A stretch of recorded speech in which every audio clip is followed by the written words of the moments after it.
Mu ngingo nkuru z'amakuru twabateguriye muri iri joro, inzego z'umutekano mu Rwanda zatangaje ko zimaze kwica abagizi ba nabi 19, abandi 5 bafatwa mpiri mu baherutse kugaba igitero mu karere ka Musanze bakica abaturage. Ekaze mu makuru mu buryo burambuye nanije kwibabwira. Duhere ku ngingo irebana n'umutekano. Polisi y'u Rwanda yatangaje ko inzego z'umutekano zisha abagizi ba nabi 19, abandi bafatwa mpiri mu baherutse kugaba igitero mu karere ka Musanze hani mu majyaruguru y'u Rwanda. Muri studio twakiriye umuvugizi wa polisi y'u Rwanda CP John Bosco Kabera, Fandikazi makuru ya Radio Rwanda. Murakoze cyane.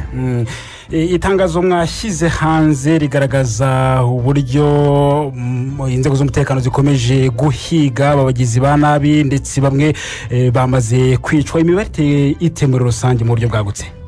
Murakoze cyane. Abagizi ba nabi abamaze gupfana bagera muri 19, 5 bafashwe mpiri, ariko mu by'ukuri bishe abaturage babagera muri 14 bashyinguye uyu munsi. Ikintu cyagaragaye cyane n'ubugome babikoranye, babicishije intware gakondo, babateye ibyuma, babasanga mu mazu yabo, aho basanze hanze bakabicaza, bagafata amabuye manini bakabakubita ku mutwe bakabica. Biragaragaza ubugome budasanzwe, buteye ubwoba, buteye inkeke.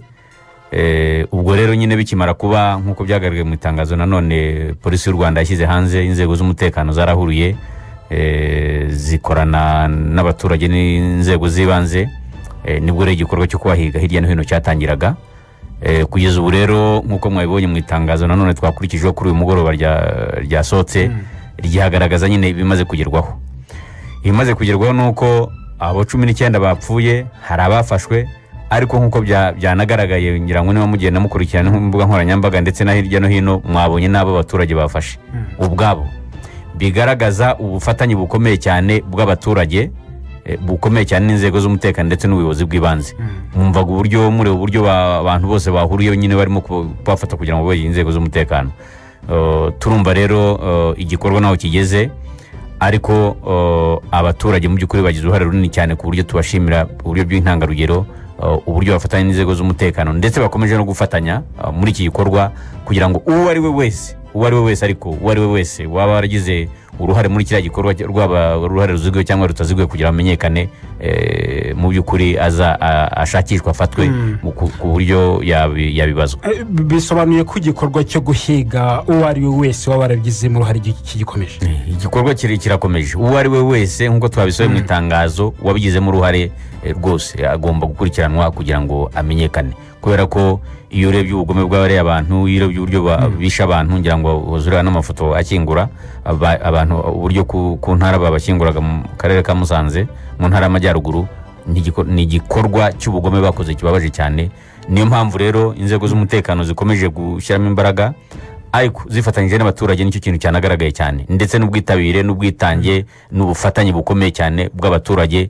Kugeza ubu dushimira cyane, dukomeza gushimira kandi tubabwira yuko nta gutezuka n'ubundi nkuko bisanzwe bafatanya n'inzego z'umutekano, icyizere bazigirira ko bagomba kuzizera, bakazifasha noneho inzego z'umutekano kugira ngo umuntu wari wese zamufata, kandi bakomeze n'akazi kabo. Inzego z'umutekano ziri kumwe nabo.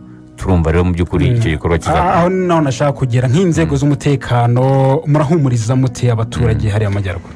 Icyambere nuko abaturage basanzwe bafitiye ikizere inzego z'umutekano, ngira ngo murabizi n'ibipimo byose. Ikizere nk'iyo batewe kuriya, inzego z'umutekano zigahurura bagafatanya bakajya kwikorwa nk'iki, ikizere kigomba kwiyongera. Nicyo tubona. Icya kabiri nuko zihari barazibona, barakorana. Icya gatatu rero nuko nyine ibyo ibikorwa byose zibirimo zibikurikirana.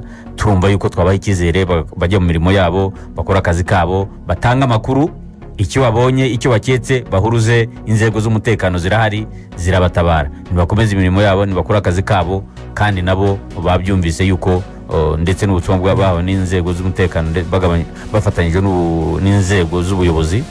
Turumva yuko abantu rwose bashyize umutima mu nda, umutekano wagarutse muri kara karere umeze neza, kandi no batangiye gukora akazi kabo, abantu bari muri business mu kazi kabo gasanzwe.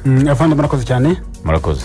CP John Bosco Kabera n'umuvugizi wa polisi y'u Rwanda. Ariko tukiri kuri iyi ngingo, ariko twerekeze Musanze mu majyaruguru y'u Rwanda ku mugoroba wo kuri iki cyumweru.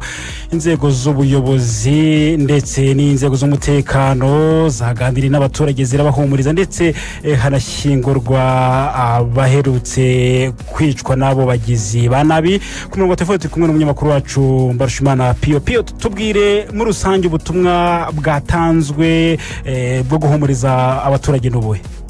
Abakozi cyane Fred nk'uko nyine ubikomojeho. Ubutumwa bwatangiwe rero nuko by'umwihariko inzego zabwiye ko abaturage ko umutekano urinzwe, kandi wenda natwe twabanje kuzenguruka mu bice bitandukanye. Twanyuze muri Bisate, tunyura Kagano, turazamuka tugera muri Kinigi Centre. Ubu ngubu umutekano uhari ni wose, abaturage bakomeje ibikorwa byabo bitandukanye, ubucuruzi burakorwa ndetse n'indi mirimo yose inyuranye. Abasema ko cyumwe nabo bagiye materaniro bajya gusenga nta kibazo, umutekano wagarutse. Muri rusange rero ndi kumwe na Guverineri w'intara y'Amajyaruguru, ndagira ngo tubahe ikaze mu makuru y'Radiyo Rwanda, mutubwire wenda ubutumwa bugenera abaturage cyane cyane mu bihe nk'ibi ngibi n'ubutumwa bwenda kuki. Ubutumwa duha abaturage mbere na mbere ni ukubihanganisha ababuze ababo, tukabafata mu mugongo kandi tukabizeza umutekano. Ingabo zacu zirahari, zifite imbaraga, zibana n'abaturage kandi zashoboye guhashya umwanzi, kugira ngo kugeza ubu ngubu umwanzi amaze gutakaza abagera kuri 19, abandi barafashwe ndetse n'abashobora kumutwaza nabo bagiye bafatwa. Kandi nagira ngo mboneho n'umwanya wo gushimira abaturage, kuko ibyo byose kuva binjira aho banyuze hose abaturage nibo bagiye babaranga bakamenyesha ingabo aho bageze, ndetse n'ubwo abaturage batangiye no kujya babifatira bugwate, bakabafata n'intoki zabo bakabirukankaho kugeza bafashe, kandi noneho abaturage bakaba biteguye guhangana nabo kugeza igihe barangiye. Turashimira rero ingabo, turashimira abayobozi b'inzego z'ibanze, abakuru b'imidugudu, turashimira abaturage bakoze amarondo, ariko cyane cyane tukanashimira abantu bagiye batanga amakuru, aba bafataga bakabacika bagahita birukanka bakajya kubwira ingabo. Turajya mu tubwire abaturage rero ko bano bantu baza gutya ni abantu b'abagizi ba nabi, ni abantu b'abagome, ni abantu baje kwica abaturage. Ntabwo bigeze bajya kwataka ingabo, ntabwo bigeze bajya kwataka inzego z'umutekano, baje bica abaturage nk'uko mwabyumvishe, babateraga ibyuma, bakabatera ibisongo, bakabicisha amabuye, babishe nabi. Bibabaje cyane n'ubwicanyi bw'ubunyamaswa, ndetse n'inyamaswa ntabwo zikora ibintu nk'ibi ngibi. Aba ngaba twaje gutabara, leta irabashyigikiye, izabatera ingabo mu bitugu, ibashyigikire na nyuma y'ahangaha, kuko hari abasize abana batoya. Tugomba gukurikirana imibereho yabo, tukabafasha kugira ngo bashobore kugira ubuzima bwiza, kandi tukaba twihanganishije imiryango yabuze ababo, kandi tunabamenyesha ko n'umukuru w'igihugu yatumenyesheje ko yifatanyije n'abaturage, kandi ko abafashe mu mugongo nawe akomeza no kuzirikana ko ingabo zigomba kubarinda kandi abizeza umutekano usesuye, ndetse ibi ngibi bikavaho tukajya mu iterambere. Ikindi nagira mushimire n'abafatanyabikorwa ba mukerarugendo barasuye ejo abagera ku 149 basuye ingagi, harimo abanyarwanda 69. Uyu munsi abanyamahanga bajya kuri 69 basuye ingagi, amahoteli abagomba kuzamo baje, biragenda, ubuzima buragenda neza kandi umutekano ni wose. Hari kwibazwa abaturage kibateye impungenge, ni ukwibaza ngo aba babateye abagizi ba nabi baturutse nyakwaga gafana icyo ngaba wenda mufiteho nk'amakuru. Icyo dufiteho amakuru ni uko abateye hano baturutse muri Kongo, binjira mu ruhande rwa Bisate, hanyuma bashobora kugera mu murenge wa Kinigi, bamara kujya mu murenge wa Musanze, uko abasirikare birukaho bava mu murenge wa Musanze bajya mu murenge wa Nyange. Ubu ni imirenge yegereye ishyamba, ariko ubundi bagenzwaga no kwica no kwiba.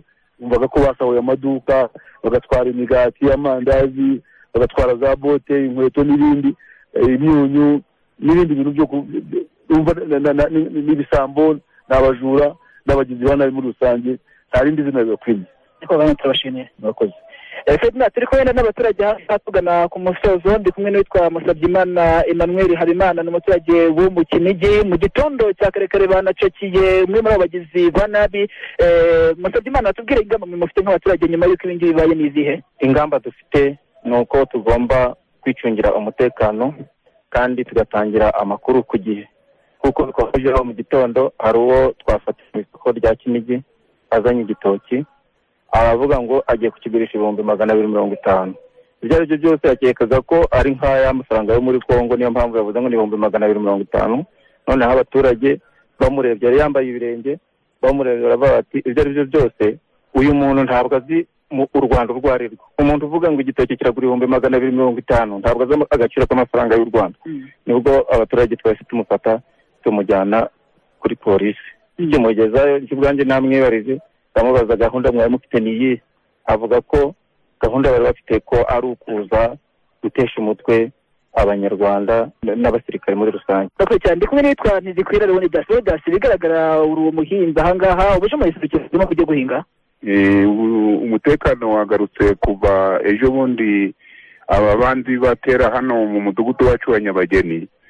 Ingabo zaraje, abayobozi baraza baraduhumuriza. Twebwe hano mu mudugudu wa Nyabageni icyo nababwira cyo ni gutangira amakuru ku gihe, ni ibintu biturimo, kuko nabo bishwe abenshi babasangaga bari gutelefona bari kwakura ubuyobozi, nuko bagahita bababaza ngo mbese muri kwakura ngo ni baze babatabare.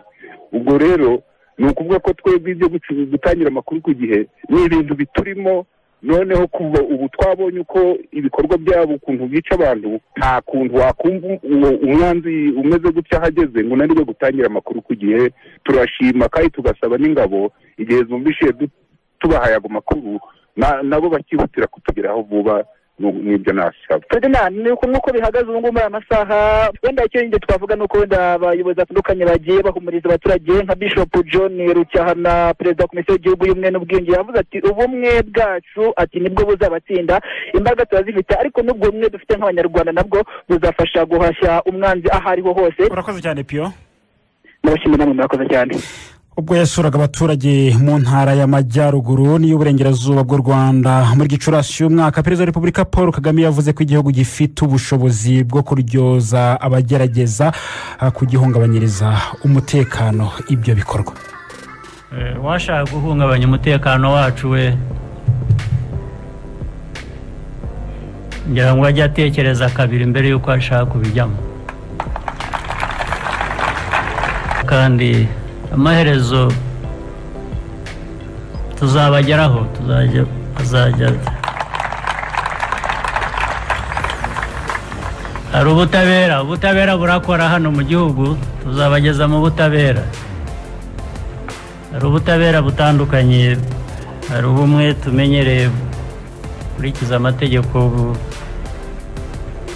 hari ubundi butabera iyo wigize rutareba.